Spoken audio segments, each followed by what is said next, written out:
Bom dia, meus irmãos. Motivo de gratidão para nós, mais um domingo estar aqui no estúdio da Quarta Igreja Presbiteriana de Garanhuns para mais uma aula online da nossa Escola Bíblica Dominical. Saudamos os irmãos que nos acompanham pela internet e aqueles que estão presentes aqui no estúdio, com a graça e a paz do Senhor. Amém. Meus irmãos, nós, como vocês já sabem, nós estamos estudando nesse ano, no nosso EBD, sobre a Trindade.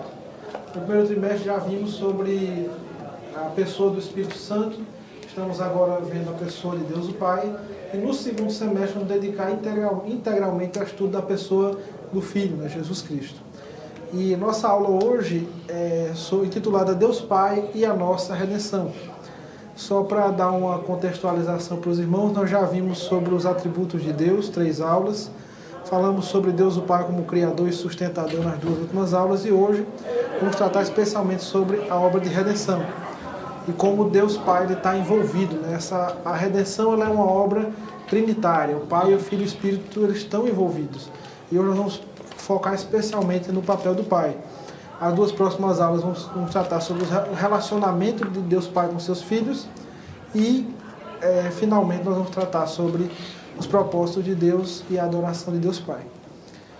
Nossa aula vai ser temática, mas eu queria que nós meditássemos um pouco nesse versículo, que é de Romanos 11, 34 a 36, que é uma doxologia muito bonita e muito conhecida de todos nós, que resume bem um pouco o que nós vamos ver hoje. Nós vamos ver que Deus Pai, como aquele que planeja a obra de redenção, aquele que, nos seus propósitos eternos, ele elegeu um povo para si, ele criou esse povo, ele redimiu esse povo por meio de Cristo, e ele opera uma obra de salvação através do poder do Espírito Santo. E assim diz a palavra do Senhor. Quem, pois, conheceu a mente do Senhor? Ou quem foi o seu conselheiro? Ou quem primeiro deu a ele para que venha a ser restituído? Porque dele, por meio dele, para ele são todas as coisas. A ele, pois, a glória eternamente. Amém. Então, meus irmãos, toda a obra da redenção, ela tem esse propósito maravilhoso de trazer honra e glória para Deus. Então, vamos orar. Querido Pai, nessa manhã, nós te agradecemos por mais essa oportunidade, Deus, de estudarmos a Tua Santa Palavra. Tua Palavra, que é lâmpada para os nossos pés e luz para os nossos caminhos. Que o Senhor possa falar conosco, Pai, descortinar esse tema tão precioso, que é a Tua ação na obra da redenção. Que o Senhor possa nos levar, Senhor, a valorizar ainda mais aquilo que o Senhor fez por nós e os Teus gloriosos propósitos para a nossa vida. Pai, que o Senhor possa falar com nossos irmãos que nos acompanham pela internet e os aqui presentes. Senhor, é assim que nós oramos em nome de Jesus. Amém. Aqueles que nos acompanham pela internet, fiquem à vontade para interagir. Eu vou estar acompanhando aqui e a nossa equipe também para trazer as perguntas de vocês e assim, como forma possível nós respondemos elas. Então, irmãos, uma breve introdução. Como eu mencionei, a obra de redenção é, acima de tudo, um plano eterno de Deus Pai, concebido antes da fundação do mundo e realizado por meio do Filho e aplicado pelo Espírito Santo. Nessa aula vamos ver a atuação do Pai nos 6 estágios da obra da redenção: na eleição, na criação, na encarnação, na propiciação, santificação e consumação. Então, meus irmãos, entenda a redenção como uma obra trinitária. Pai, Filho e Espírito estão envolvidos ali nela. O Pai, ele é o grande planejador, né, o arquiteto da redenção. Ele elege um povo para si. Antes da fundação do mundo, Deus tinha esse desejo de ter um povo chamado pelo seu nome, um povo que vivesse para ele, o servisse e rendesse glória para o seu nome. Ele cria esse povo, porém esse povo, essa humanidade, né, ela cai em Adão. Nós temos Adão como nosso representante e ele peca. E ali, o homem que foi criado para viver para a glória de Deus, agora vive para a sua própria glória, para tornar célebre o seu nome, como foi em Babel. E para resolver essa situação, o Pai envia o seu Filho como Salvador do mundo, né, através da encarnação. Na propiciação, Jesus, ele se sacrifica por nós naquela cruz, ele recebe o castigo que era nosso, para que nós fôssemos reconciliados com Deus. E agora, por meio do operado do Espírito Santo, nós vivemos uma vida santa e que aguardamos uma consumação onde o fim de todas as coisas, na verdade, para nós será um grande início, onde nós vamos viver uma vida totalmente na presença de Deus, né? No retorno do Senhor Jesus Cristo. Nós vamos ver nessa manhã esses 6 estágios, né, da obra de redenção, entendendo não apenas a redenção como um sacrifício de Cristo na cruz, mas algo que começa desde antes da fundação do mundo, com Deus o Pai nos escolhendo, nos elegendo para si. Então, a redenção ela tem início na eternidade passada, no coração amoroso e soberano de Deus Pai. É Ele quem, em seu propósito eterno, predestina um povo para ser adotado como filhos. Olha, meus irmãos, um conceito muito interessante. Nós já falamos em outras aulas que Deus ele habita a eternidade. Então, antes da fundação do mundo, quando não havia na criação, nada havia sido criado, nós chamamos de eternidade passada. Deus, ele, no seu coração, na sua mente, na sua sabedoria, né, como nós lemos em Romanos, quem conheceu a mente do Senhor, ele planejou, ele tentou no seu coração de escolher um povo para si. Meu irmão, antes de que você nascesse, de que você fizesse algo de bom ou de ruim, Deus já tinha planos a respeito de você. E esse plano, esse propósito eterno era predestinar um povo para ser adotado como seus filhos. E um texto que ilustra bem essa ideia, essa doutrina da eleição, é Efésios capítulo 1, versículos 3 a 6. Assim diz a palavra do Senhor. Bendito Deus e Pai de nosso Senhor Jesus Cristo, que nos tem abençoado com toda sorte de bênção espiritual nas regiões celestiais em Cristo. Assim como nos escolheu nele antes da fundação do mundo, para sermos santos e irrepreensíveis perante ele, e em amor nos predestinou para ele, para a adoção de filhos, por meio de Jesus Cristo, segundo o beneplácito da sua vontade, como louvor, para o louvor da glória de sua graça, que ele nos concedeu gratuitamente no amado. Efésios 1, meus irmãos, ele... Pode falar, né? Eu queria entender, porque a eternidade, ela não tem... Assim, eu quero entender isso. Ela não tem passado, presente e futuro. Ela é eterna. E essa eternidade passada... Isso. É um termo teológico para a gente ter uma ideia. Imagine só, a gente entende tempo numa linha temporal. A gente vai estudar história, por exemplo. Você pega um livro de história, você vai ter uma cronologia dos fatos. Você geralmente tem uma linha que vai ter um início e um fim. Aqui a gente está trabalhando com essa... Imagine essa linha não tendo um início. Então, esse início que nós não sabemos quando nós chamamos de eternidade passada. É um tempo que, assim... onde só havia o Deus triuno, só havia Deus. Ele não havia criado nada. E quando a gente fala em eternidade futura, é a eternidade que nós viveremos com Deus. Então, assim, imagina a linha temporal da história humana e você tem um começo que não teve, onde só havia Deus, e um final, onde só vai haver Deus e o seu povo redimido e desfrutando essa comunhão eterna. Então, foge um pouquinho da ideia de tempo cronológico. Não é um tempo contado, né? É um tempo com a época que a gente não tinha uma quantificação de tempo. Só que a gente... Era é difícil para a gente entender isso, mas a gente é um conceito teológico de eternidade passada e futura, onde você imagine um tempo que você não conseguia medir, onde só havia Deus. E aí Deus realiza a criação e aí você tem uma contagem de tempo. Então, assim, para o entendimento geral, e nosso, no caso, então seria no início. No início de tudo. Então, não seria passado, seria início. Não. Quando a gente fala em início da história de tudo, a gente está falando da criação, certo? Isso é antes da criação. Okay. Então, é antes do nosso, o que a gente chama de início, né? É um início onde só havia Deus, onde só, já que ele habita a eternidade, para ele o tempo não era um elemento presente. E aí, ele nesse momento onde não havia nada criado, só ele e a Trindade, né, o Pai, o Filho e o Espírito já habitavam ali a eternidade, ele escolhe realizar essa eleição, né? E quando a gente vai para o texto de Efésios 1, é um texto muito precioso para nós, porque Efésios 1 ele vai falar um pouquinho do papel do Pai, do Filho e do Espírito na obra de redenção.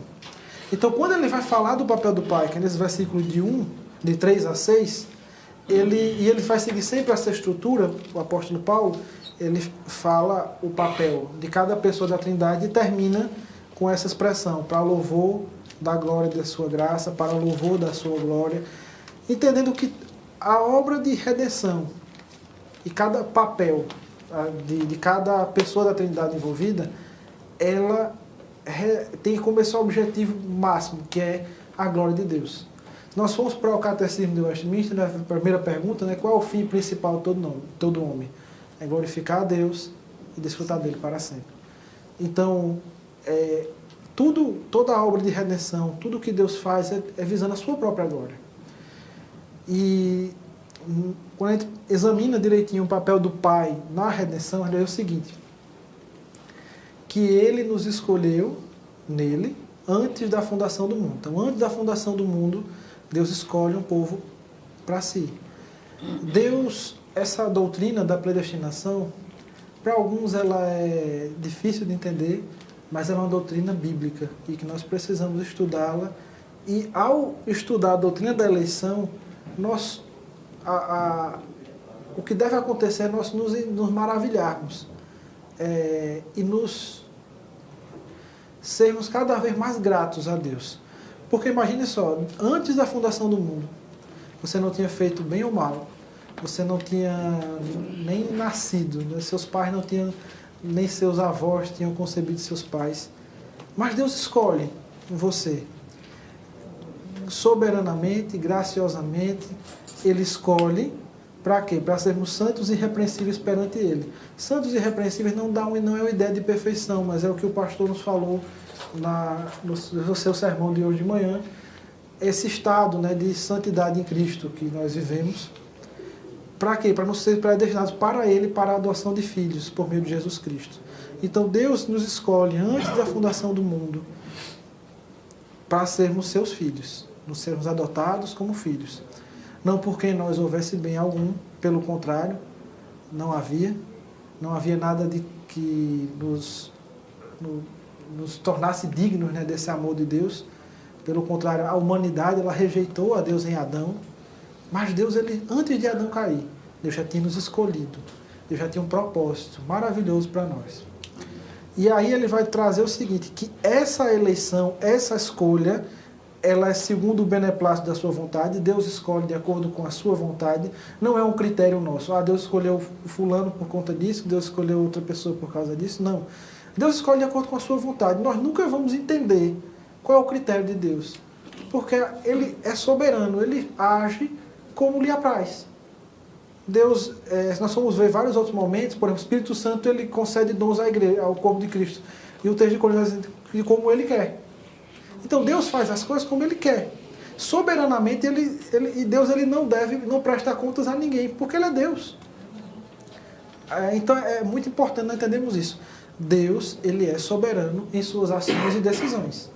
Deus, antes da fundação do mundo, Ele escolheu um povo para si. E aí, para quê? Para que nesse povo Ele fosse glorificado. Para o louvor da glória da sua graça, que Ele concedeu gratuitamente no amado, em Cristo. E aí, falando um pouco, como nós já vimos, dessa doutrina da predestinação, é interessante que esse propósito de Deus, de ter um povo, e esse povo ser chamado para ser seus filhos, é um plano, algo que para Deus já está concreto, já é algo consumado, já é o concreto. Veja só o que Romanos 8, 29 a 30 diz. Ele vai dizer o seguinte: portanto, aos que de antemão conheceu, também os predestinou para serem conformes à imagem do seu Filho, a fim de que ele seja o primogênito entre muitos irmãos. E aos que predestinou, a esse também chamou. E aos que chamou, esses também justificou. E aos que justificou, a esse também glorificou. Então, olha só essa sequência. Aos que de antemão conheceu, Deus, antes da fundação do mundo, já nos conhecia. Já conhecia aqueles que haviam de crer, aqueles que Ele já tinha predestinado para a salvação. Ele também os predestinou para ser conforme a imagem do seu Filho, a fim de que ele seja o primogênito entre muitos irmãos.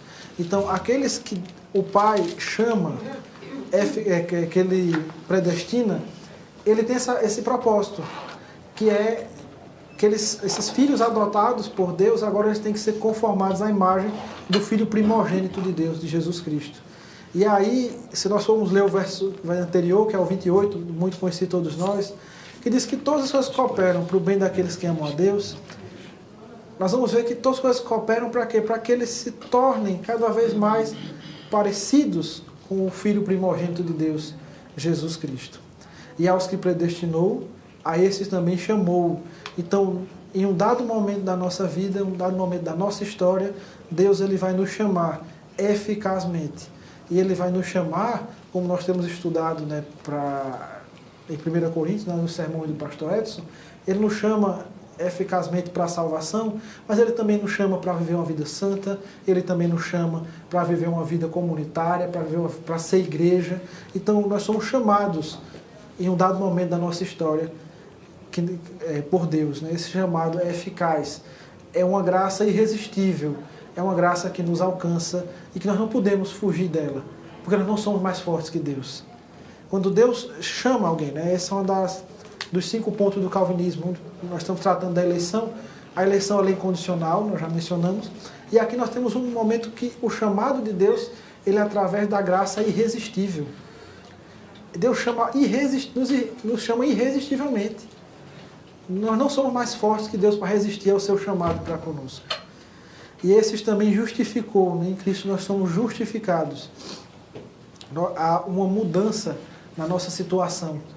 Nós éramos pessoas que estavam em uma situação de mortos, delitos e pecados, e por consequência havia um escrito de dívida que constava contra nós, só que em Cristo nós somos justificados. E aí Paulo vai dizer que a estes que justificou, esse também glorificou, que é o último estágio, né, que é a glorificação do corpo. O nosso corpo será, aqueles que estiverem vivos, né, eles serão arrebatados, os mortos em Cristo ressuscitarão primeiro, né, mas todos receberão um corpo glorificado. Então, aqui Paulo ele trata nesses versículos de praticamente todos os passos, né, que Deus pré-ordenou para a nossa redenção. Quando a gente fala de que a eleição é incondicional, ela não é baseada em méritos, obras ou fé prévia. Alguns dizem o seguinte, que Deus escolhe porque Ele viu que aquela pessoa iria ter fé para crer. É a ideia de que Deus, na sua presciência, Ele viu que aquela pessoa ia crer. E não é isso. A eleição é incondicional. E ela não se baseia naquilo que nós fazemos. A obra de salvação ela é monergista, é Deus que faz. Nós não contribuímos com nada. Nós iremos ser ativos na santificação, né, como o pastor falou hoje, né, e viver uma vida santa. Mas na obra de redenção, de salvação, é uma obra do início ao fim de Deus. E é Ele que vai receber glória. Aqui nós temos um texto de Romanos 9, 11 a 13, que é muito claro com relação a esse papel de que a eleição é incondicional, ela não se baseia em méritos, obras ou fé prévia. Olha só o que diz a palavra de Deus. E ainda não eram gêmeos nascidos, nem tinham praticado bem ou mal, para que o propósito de Deus quanto à eleição prevalecesse, não por obras, mas por aquele que chama. Já foi dito a ela, o mais velho será servo do mais moço, como está escrito, amei Jacó, porém aborreci de Esaú. E aí Paulo, para exemplificar, ele vai pegar a história de Esaú e Jacó, os gêmeos filhos de Isaac e Rebeca. Eles estavam lá no ventre da sua mãe, eles não tinham feito bem ou mal, mas Deus já tinha dito que o mais velho será servo do mais moço, e ele escolhe amar Jacó e se aborrecer de Esaú.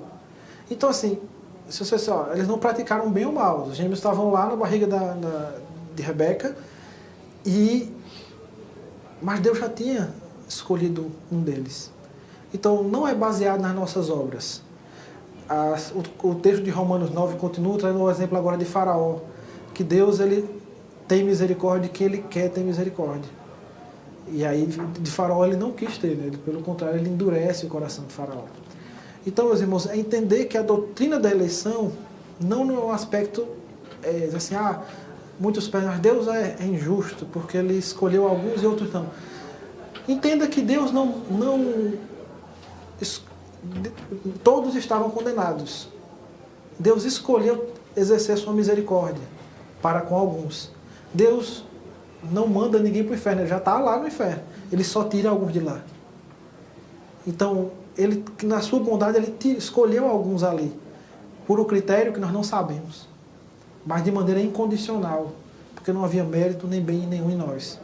E nós só podemos agradecê-lo e louvá-lo, porque a obra da eleição é algo realizado para a glória do Pai. Nós agradecemos porque em nós não havia bem nenhum, mérito nenhum, mas Deus, antes da fundação do mundo, nos escolheu para nos tornar membros da sua família, como seus filhos adotados. Então, meus irmãos, é algo que nós podemos agradecer a Deus, louvá-lo e bendizê-lo para o louvor da sua glória. Então, a eleição é isso, é Deus soberanamente escolhendo alguns, elegendo alguns para a salvação, elegendo alguns para que sejam o seu povo, sua família. E, entendem, a eleição ocorreu antes da criação. E aí, na criação, o que Deus faz é maravilhoso, né? Porque, imagine a criação, nós já vimos Deus como Criador em Gênesis 1 e 2. O que a criação faz? Os céus proclamam a glória de Deus, o firmamento anuncia a obra das suas mãos. A criação, ela faz manifestar, refletir e proclamar a glória de Deus. Então, na criação, Deus é glorificado. Quando nós olhamos para a natureza, para a criação, nós vemos que há um Deus, e há um Deus sábio, há um Deus inteligente, pleno de sabedoria, e criou tudo de maneira maravilhosa. Deus não criou usando processos aleatórios, Deus criou por meio da sua palavra, Deus, por meio no relato bíblico de Gênesis 1, né? Nós vimos que Gênesis não é poesia, Gênesis é um relato histórico de algo que aconteceu, onde Deus falou e tudo se fez. Haja luz e houve luz, haja firmamento, a separação entre águas e águas. Tudo Deus foi fazendo e viu o Pai que era muito bom. Então toda essa criação ela reflete a sua sabedoria, a sua glória. Mas o ponto alto da criação, a glória da criação, por assim dizer, é o homem, criado segundo a imagem e semelhança de Deus. E olha só o que o profeta Isaías vai dizer. Diga ao norte, entrega, e ao sul, não retenhas. Trazei meus filhos de longe, e as minhas filhas da extremidade da terra, a todos os que são chamados pelo meu nome, e os que criei para a minha glória, e que formei e fiz. Então, ao criar o homem, a sua imagem e semelhança, Deus o fez para a sua própria glória. Deus o fez para demonstrar a sua glória através desse homem e da mulher. Deus tem o que nós chamamos na teologia de vice-regentes, né? Eles iam administrar toda a criação para Deus. Lá em Gênesis, né, Deus começa dando algumas determinações ao homem, né, para cultivar e guardar o jardim. Deus ele coloca o homem ali, lhe dá atribuições. E se nós formos ver o que o salmista fala no Salmo 8, né, ao comparar o homem, ele diz assim, que o fizeste por um pouco menor do que Deus, e de glória e de honra o coroaste. Então, traz assim a importância que Deus deu na criação do homem e os seus planos para ele. Mas esse homem, nós aqui falamos de Adão, né, o representante de toda a raça humana, ele, criado mais semelhança de Deus, recebido diversas incumbências de Deus de administrar a criação, de ser fecundo, de multiplicar, de encher a terra, né, o mandato cultural que Deus colocou sobre ele. Agora, ele cai, ele peca, ele transgride o mandamento de Deus. Né? Deus disse que ele não comesse da árvore do conhecimento do bem e do mal, ele peca, e ali é interessante que nós mencionemos isso. Adão foi a única pessoa que teve um livre-arbítrio. O que é um arbítrio? Né? A capacidade de julgar, de escolha. Então, todos nós somos manchados, né, pela queda, pelo pecado. Adão não. Em um dado momento, Adão, ele tinha esse livre-arbítrio, ele tinha possibilidade de escolher não pecar, de escolher não comer daquela árvore, né, o fruto daquela árvore. Ele tinha essa possibilidade. Então, depois da queda do homem, todos nós temos uma natureza inclinada para o mal. Inclinada, que não conseguimos julgar retamente, naturalmente falando, né? A natureza do pecado que habita em nós. Então, Adão, ele, ao pecar, ele traz uma herança que toda a humanidade carrega. E ao comer do fruto do conhecimento do bem e do mal, que era atrativo aos olhos, ele começa a enxergar outras coisas. E o centro da vida do homem, que era para ser a Deus e a sua glória, ele agora passa a ser centrado nele mesmo. É interessante quando nós olhamos o seguinte: depois, algumas gerações depois, e Adão ainda provavelmente vivo, né, como eles viviam muitos anos, nós temos um momento em que os homens eles querem construir uma torre, após o dilúvio, né, para que o seu nome seja célebre e para que eles não se espalhem pela terra. E olha só o que os homens dizem, né? Disseram: vinde, edifiquemos para nós uma cidade e uma torre cujo topo chegue até os céus, e tornemos célebre o nosso nome, para que não sejamos espalhados por toda a terra. O desejo daqueles homens era tornar o seu nome célebre, tornar o seu nome conhecido, era a glória. E a glória de Deus? Não, eles não se importavam mais. Deus ele tem que descer, né, e confundir a linguagem dos homens. Né? Ele confunde e ali aqueles homens se espalham por diferentes locais da terra. Mas aqui nós temos uma situação onde os homens, eles estão vivos, e a humanidade até hoje é assim. Ela vive para a sua própria glória, para tornar célebre o seu nome. O pecado ele entra na humanidade e ele causa um dano terrível que todos nós carregamos. E aí o plano de Deus ele precisa intervir na história. E nos seus planos, nos seus propósitos, ele intervém poderosamente. Porque assim diz Romanos 5, 12 e 17 e 18.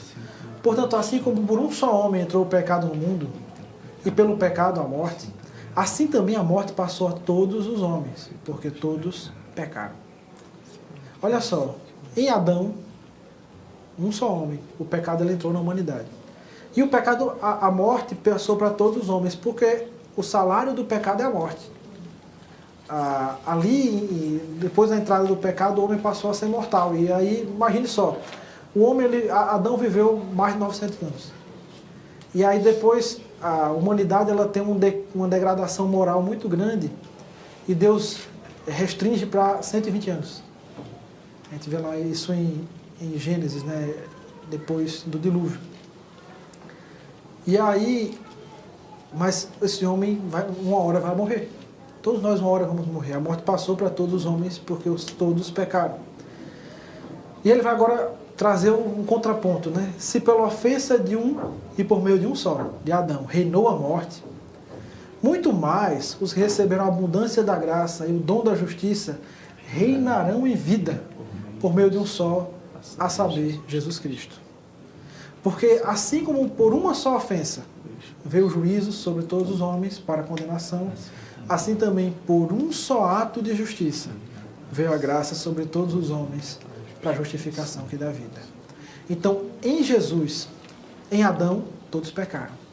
Em Jesus, a graça e a vida ela se tornou acessível ao homem. Ao homem pecador, condenado, debaixo da condenação do pecado, que é a morte. Agora ele tem vida e vida em abundância em Jesus Cristo. Em uma ação de Adão, o pecado entrou. Em um ato de Cristo, a vida ela se tornou disponível. Então, meus irmãos, agora nós vamos falar um pouco da encarnação do Verbo. A encarnação do Filho de Deus é uma das manifestações mais sublimes da glória de Deus Pai. Meus irmãos, é glorioso isso.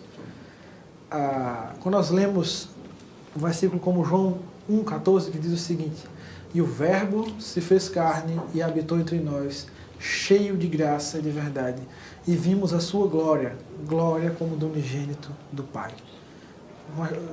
Percebam a riqueza de detalhes do texto. O Verbo de Deus, Jesus Cristo, a palavra de Deus, ele se encarnou, ele se fez carne e habitou entre nós.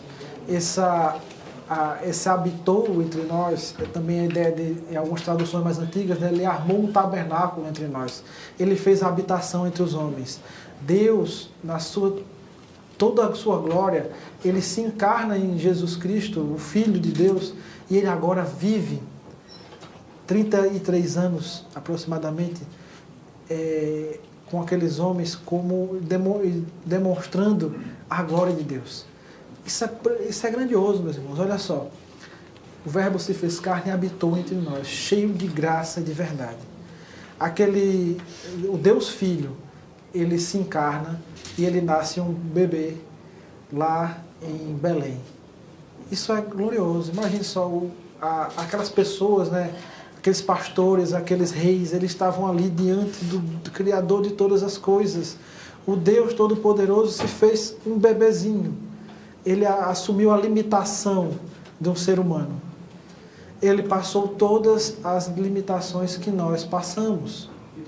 Ele viveu como nós vivemos, mas sem pecado. Ele venceu como homem.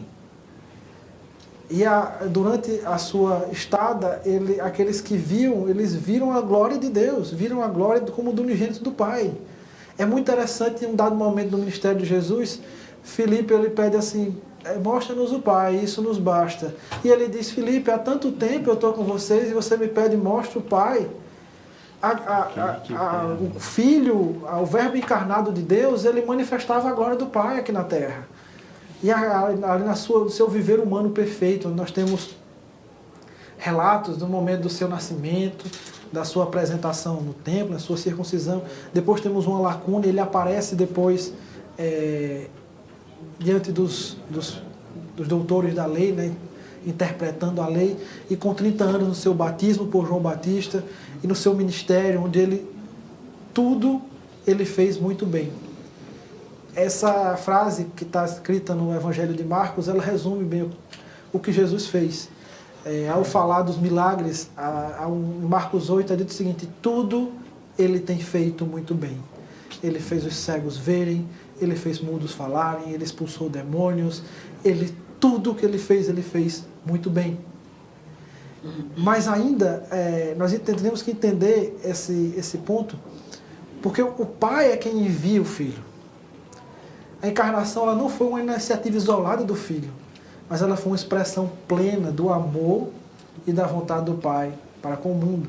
Aqui nós temos um texto muito conhecido, todos nós, porque Deus amou o mundo de tal maneira que deu seu Filho unigênito, para que todo que nele crê não pereça, mas tenha a vida eterna. Porquanto Deus enviou seu Filho ao mundo, não para que julgasse o mundo, mas que o mundo fosse julgado por ele. Olha só, meus irmãos, aqui nós temos a expressão máxima do amor de Deus.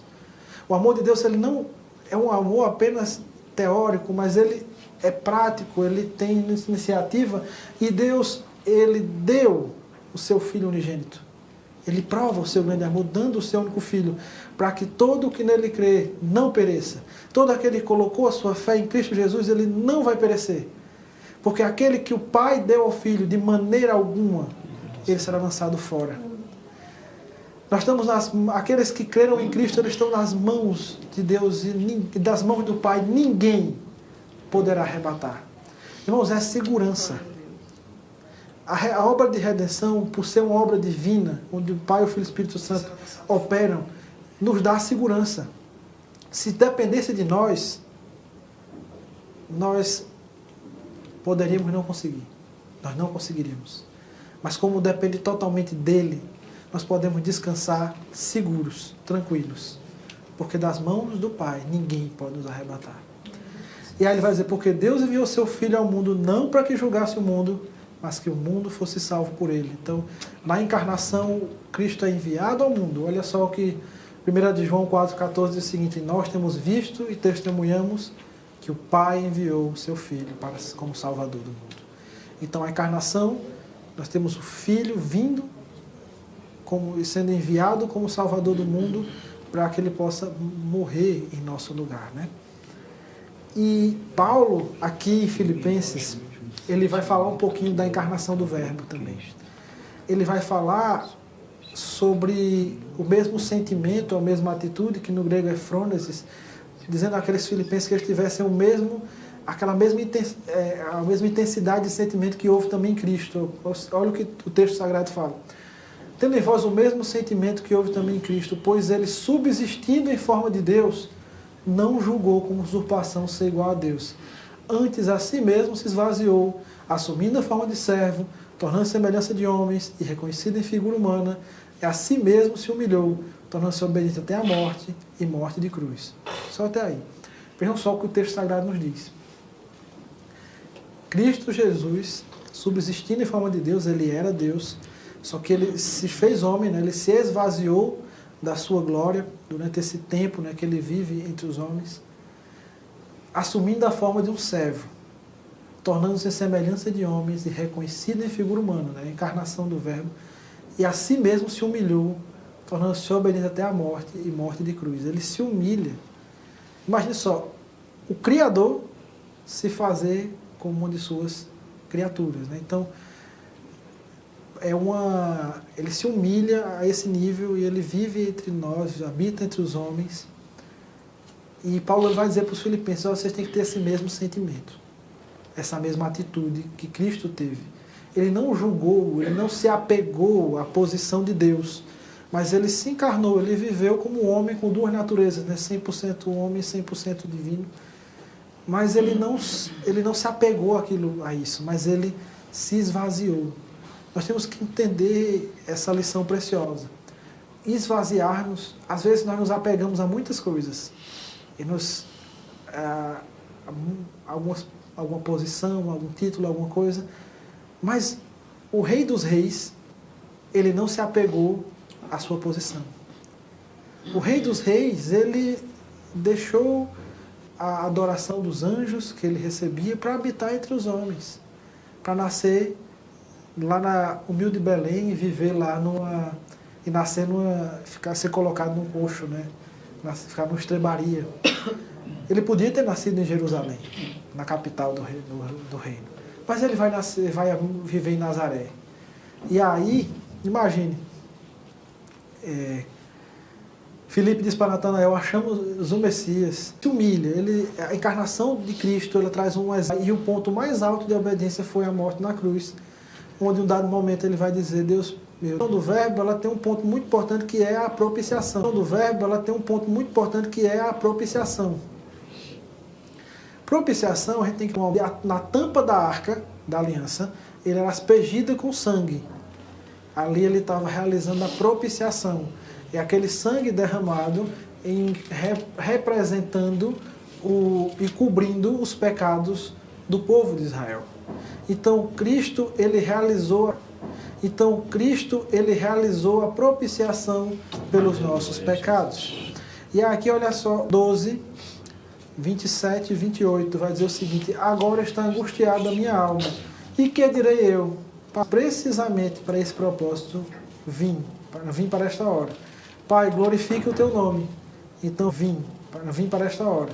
Pai, glorifique o teu nome. Então veio uma voz do céu: eu já o glorifiquei e ainda o glorificarei.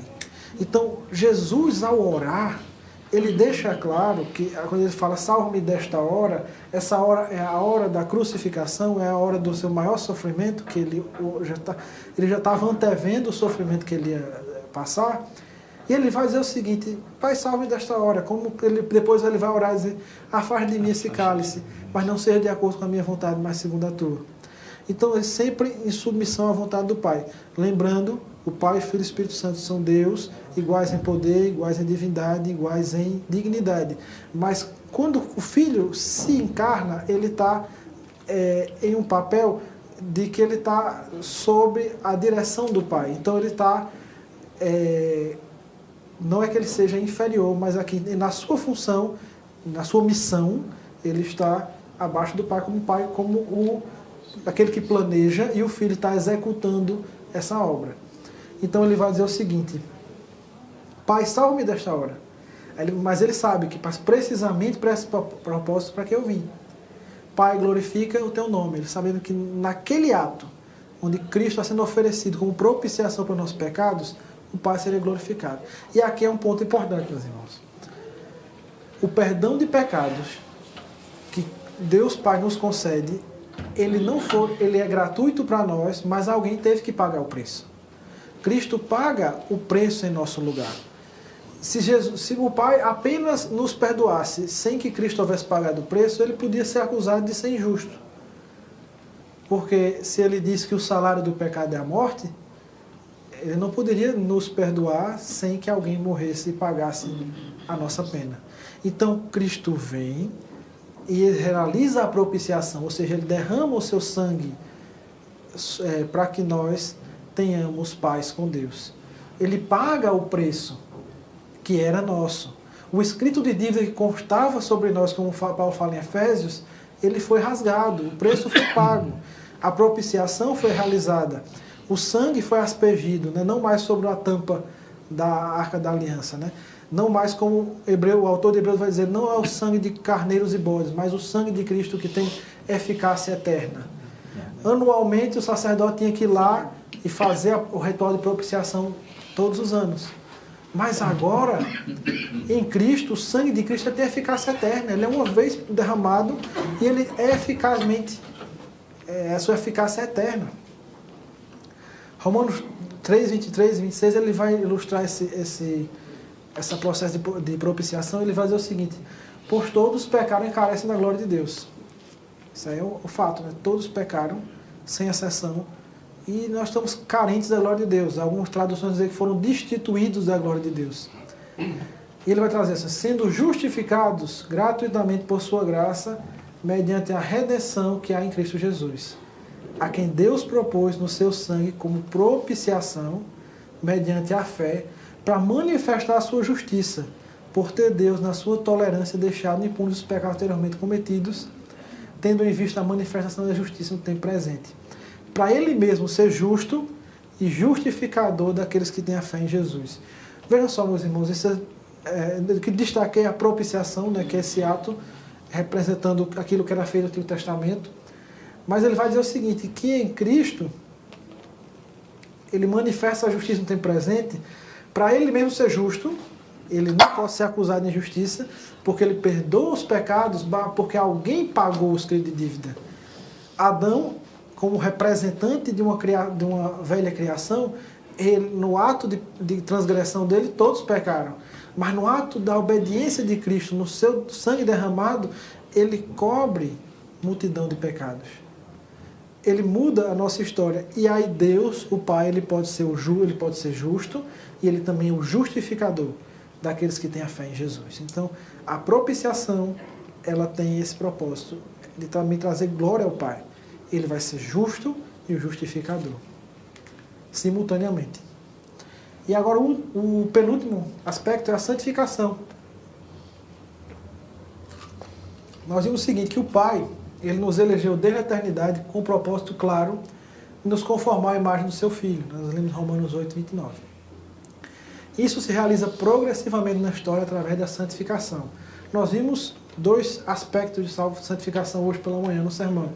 A santificação posicional, uma vez que nós cremos em Cristo, nós agora mudamos de posição, né? O Senhor nos separa deste mundo e nos separa para Ele, nós somos santos. Mas nós estamos vivendo um processo de santificação. E nesse processo de santificação é um processo de sermos cada vez mais conformados à imagem do Filho de Deus. E essa santificação, ela não é uma mera melhora moral, nem um esforço humano isolado, mas uma obra graciosa operada por Deus Pai e seus filhos, por meio de Cristo no poder do Espírito Santo.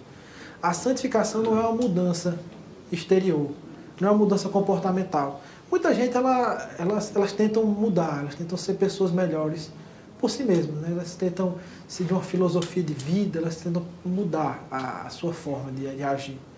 Mas santificação não é isso, não é apenas isso, mas é o operar do Espírito Santo na nossa vida que vai nos mudando de dentro para fora. Isso, de dentro para fora.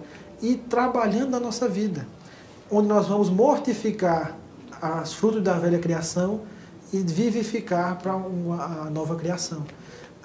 É muito interessante, por exemplo, Efésios. Paulo vai dizer, aquele que furtava, não furte mais.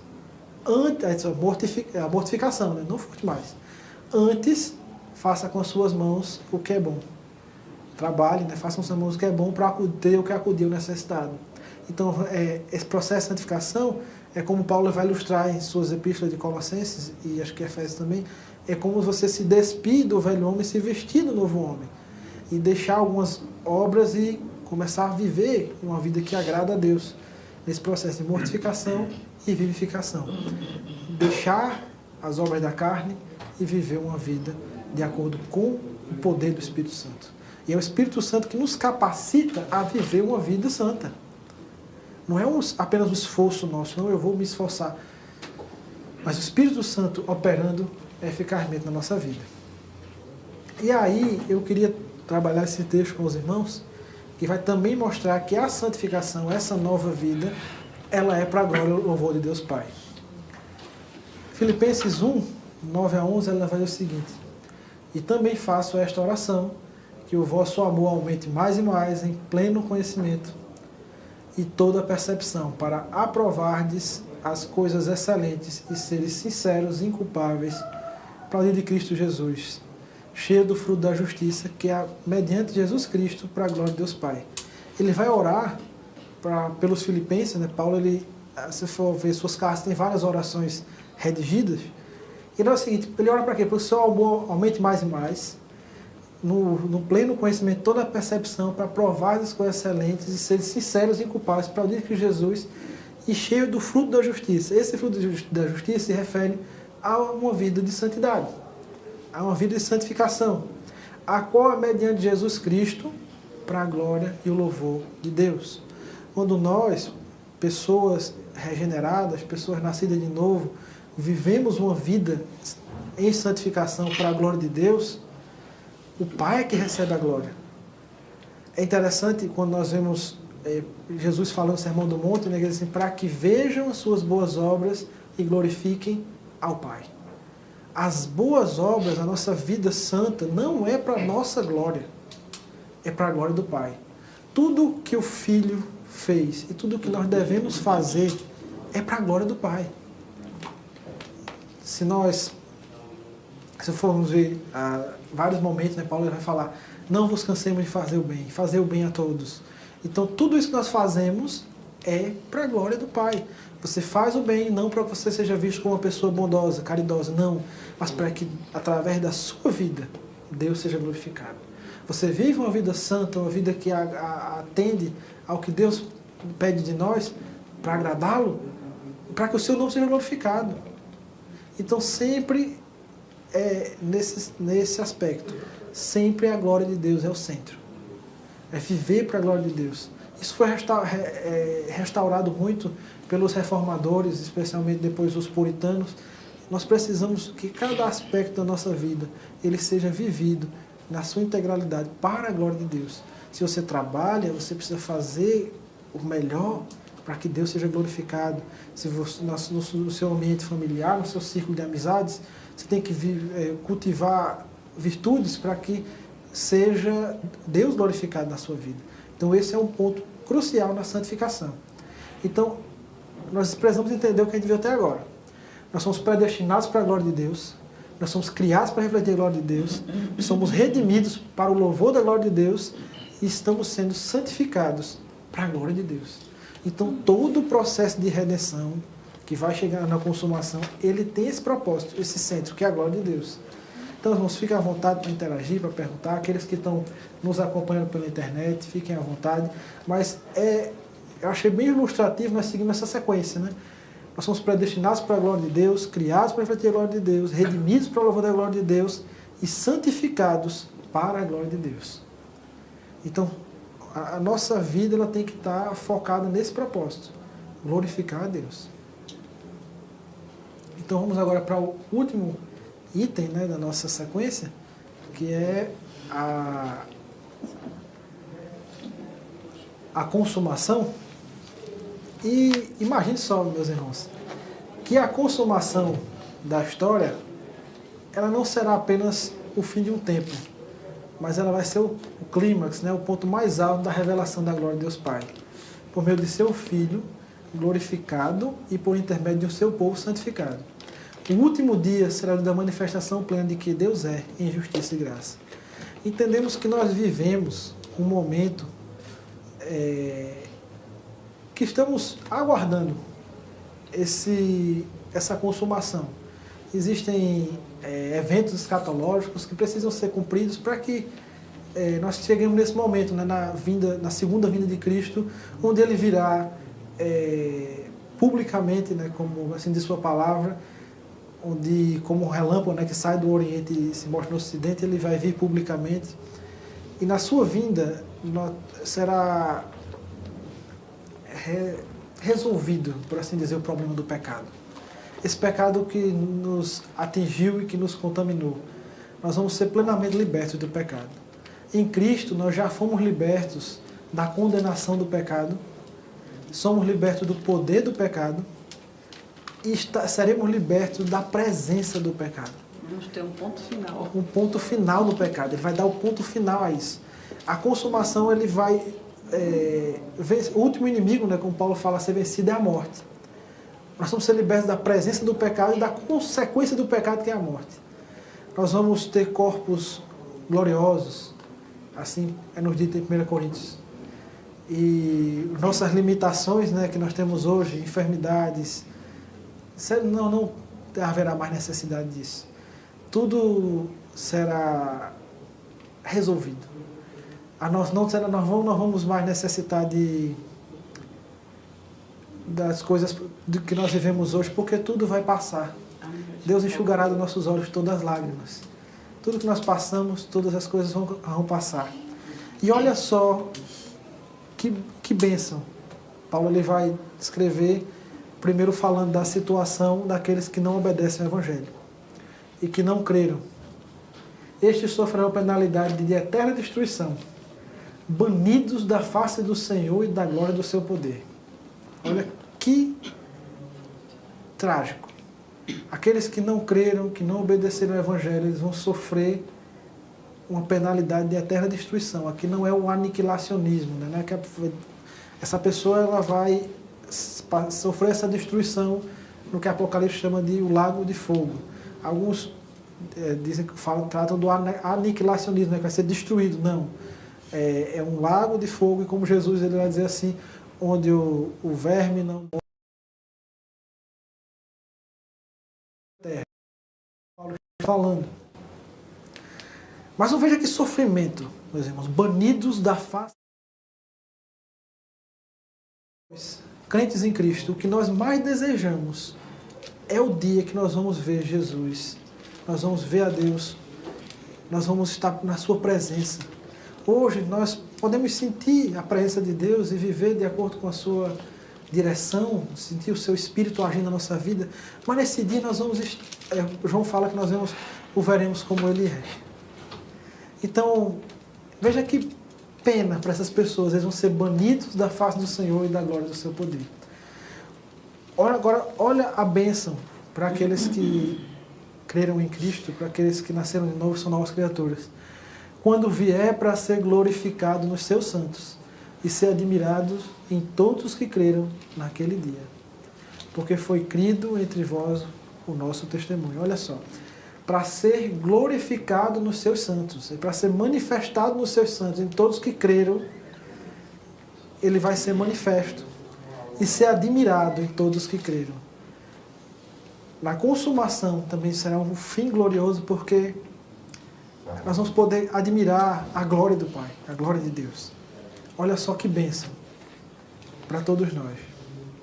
E finalmente a consumação, ela também vai ser uma resposta a essa oração que Jesus fez.